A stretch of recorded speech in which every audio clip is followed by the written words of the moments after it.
umaga, Grade 4! Kumusta? Ngayon ay ating tatalakayin ang pang-uri. Alam niyo ba kung ano ang pang-uri?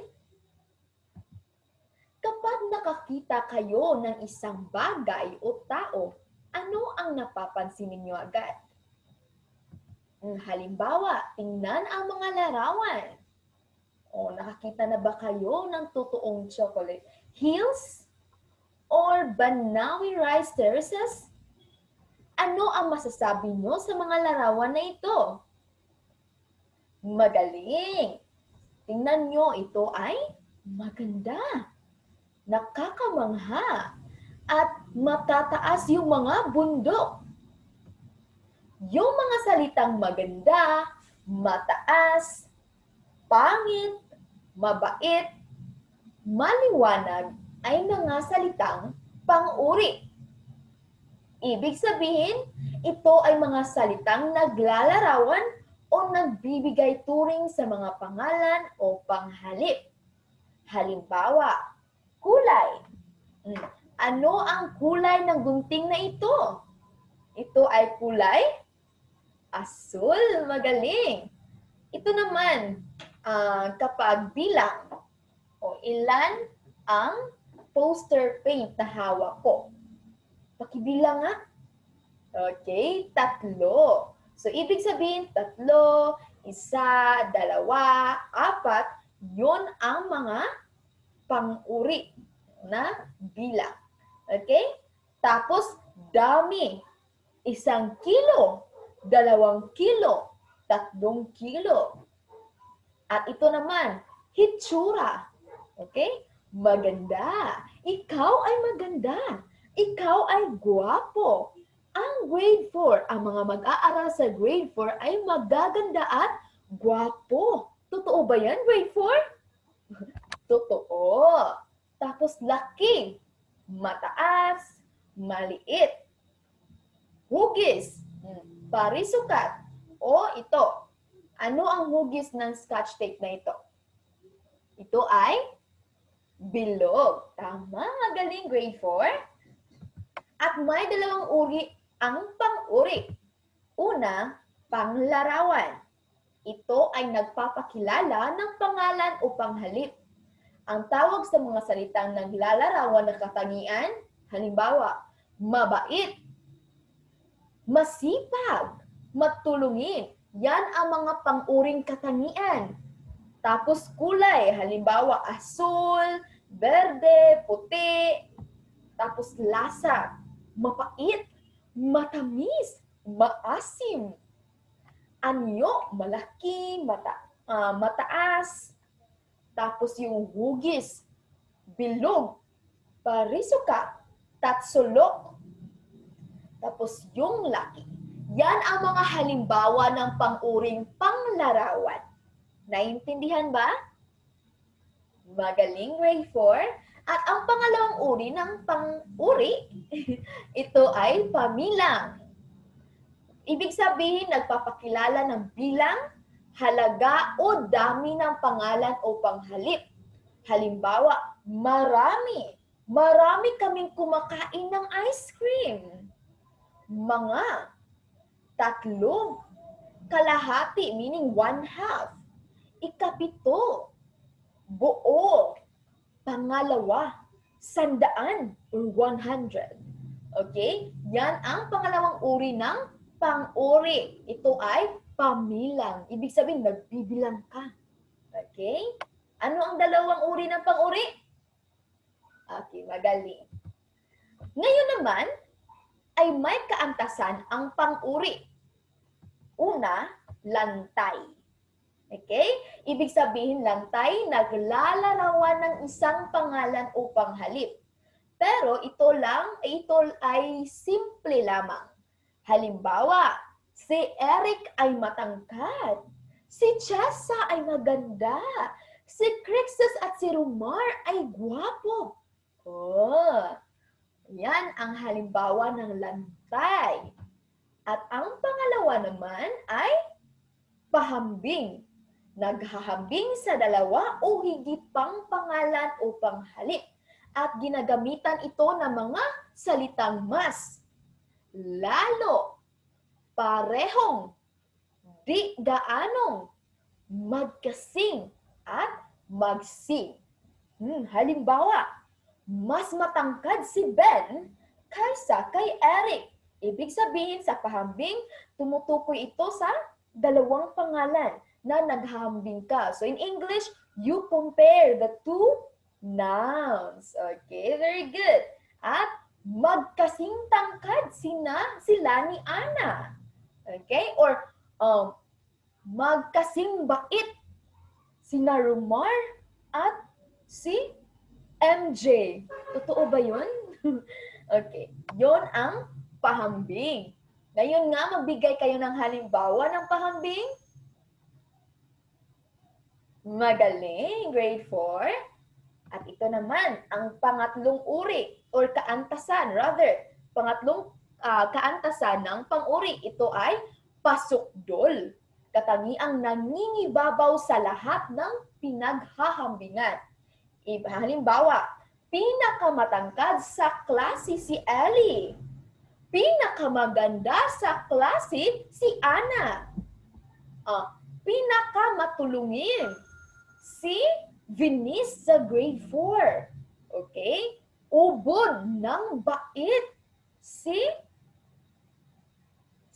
Jamila. Okay. So, yun ang mga halimbawa ng pasukdol. Ubod ng, ginagamitan ng ubod ng bait, ubod ng ganda, o pinakamatagkad.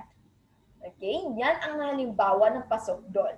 Again, ano ang tatlong kaantasan ng pang-uri? Una, yung lantay. Ito ay simple lamang. Halimbawa, mabait siya. Matangkad si John. Mapait ang ampalaya. Okay, simple lamang ang lantay. At ang pangalawa ay pahambing. Ibig sabihin, naghahambing ka ng dalawa o tatlong pangalan. Okay? Or mas matangkad. Or lalo pang gumanda. Parehong mabait. Magkasing ganda o magkasing gwapo sila. Okay? Yan ang pahambing. At ang pangatlo, ito ay pasukdol. Okay? Pinakamatangkad. Ubod ng bait. Yan ang tatlong kaantasan ng pang-uri. Naintindihan ba? Magaling, grade 4. At ngayon, tatalakayin natin ang mga salitang magkasing kahulugan at magkasalunga. Ano nga ba sa Ingles ang magkasing kahulugan? Ito ay synonyms. Very good. At magkasalungat, ito ay antonyms. Okay. So, magkasing kahulugan. Ang pares ng salita kung pareho ang kahulugan. Halimbawa, matalino, marunong, magkatulad sila. Masipag, matyaga. Okay? Yun ang mga salitang magkasing kahulugan. They are best friends. They have the same meaning. Okay? At ang magkasalungat ay hindi pareho ang kahulugan. They are enemies. They don't like each other. Okay, halimbawa, pandak, matangkad, di ba? They are opposite. Manipis, makapal. Okay? Yan ang magkasalungat. Magbigay nga kayo ng halimbawa ng magkasing kahulugan? Magaling. Paano naman yung magkasalungat? Magaling rin, grade 4. Very fast learner. Ang gagaling, ang talino, ang marunong talaga ang grade 4. Okay. Ngayon naman, mga pang-uring kaugnay ng pandama or 5 senses. Okay? O, 5. O, so, tingnan nyo yung screen nyo. May 5 uri ng pandama. Una, paningin or your sight. Okay? Kaugnay ng nakikita. Halimbawa, lunti ang hardin or maganda. Okay? At ang pangalawa ay panlasa, the taste. Okay, like mapait, matamis, maasim, yan ang panlasa. At ang pandinig, halimbawa, maingay, matahimik, okay? At pang-amoy, ginagamitan ng ilong, like mabango, okay? At panghipo, like the touch. Magaspang is rough, okay? Or smooth, okay? Yan ang 5 uri ng pandama or the 5 senses. So if kung nakikita nyo ang mga salitang ito sa pangungusap, ibig sabihin, yan ang mga pang-uri. Naintindihan ba? Okay, magaling. So ngayon, kunin nyo ang iyong kwaderno at sagutan ito. Pagkatapos nyong sagutan ito, ipapasa nyo ang iyong mga sagot sa cerebro. Naintindihan ba, grade 4? Okay, magaling. So magbibigay ako ng 5 minuto para sagutan ito. Okay? So dito muna tayo sa letter A. Isulat sa inyong kwaderno ang salitang pang-uri sa pangungusap. Okay? Timer start now.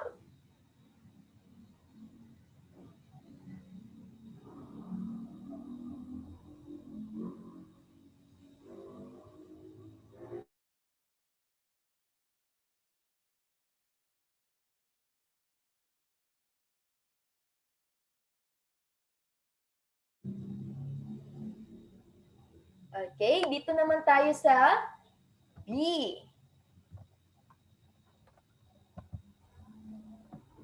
Pwede nyong i-stop ito o pwede nyong i-pause ang video para mababasa nyo ulit yung mga tanong. Wait for a minute.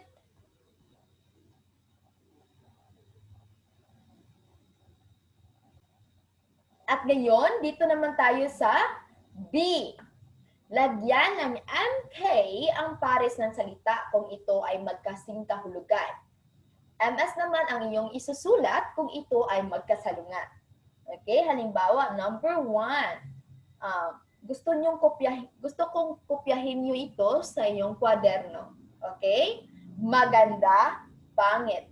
Kung ito ay magkasing kahulugan, isulat lamang dito sa gilid, MK. Naintindihan ba? Okay, give you 5 minutes. Again, pwede nyong i-pause ang video na ito para makasagot kayo na maayos.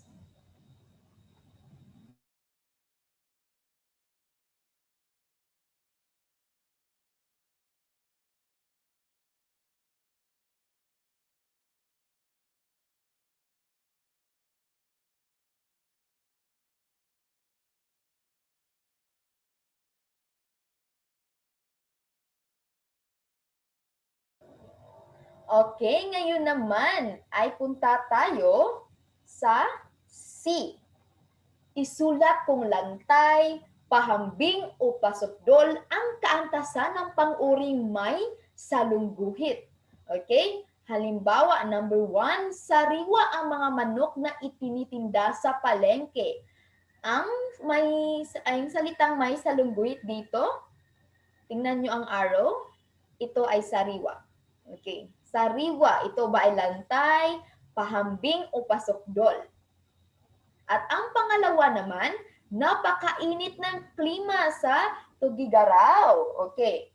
Ang pang-uri dito ay napakainit.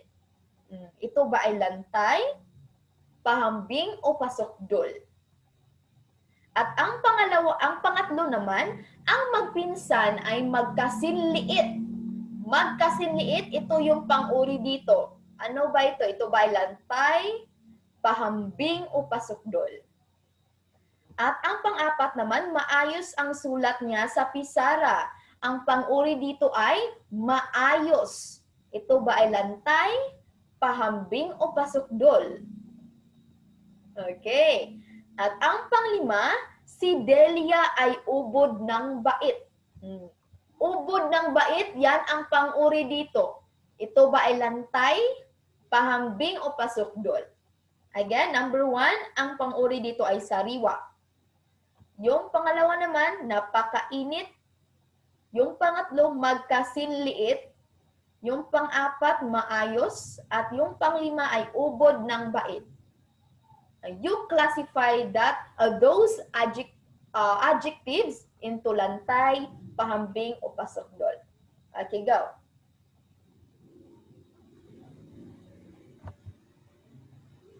Okay, give you 2 minutes. It's so easy, right? Don't forget ha, isasend nyo ito, isasend ang iyong mga sagot sa cerebro. Mapopost ako doon. Pre-recorded answers pang-uri. Isasend nyo doon ang iyong mga sagot. Naintindihan? Okay. At yan lang ngayong araw na ito, grade 4. Paalam! Maraming salamat sa pakikinig! Bye!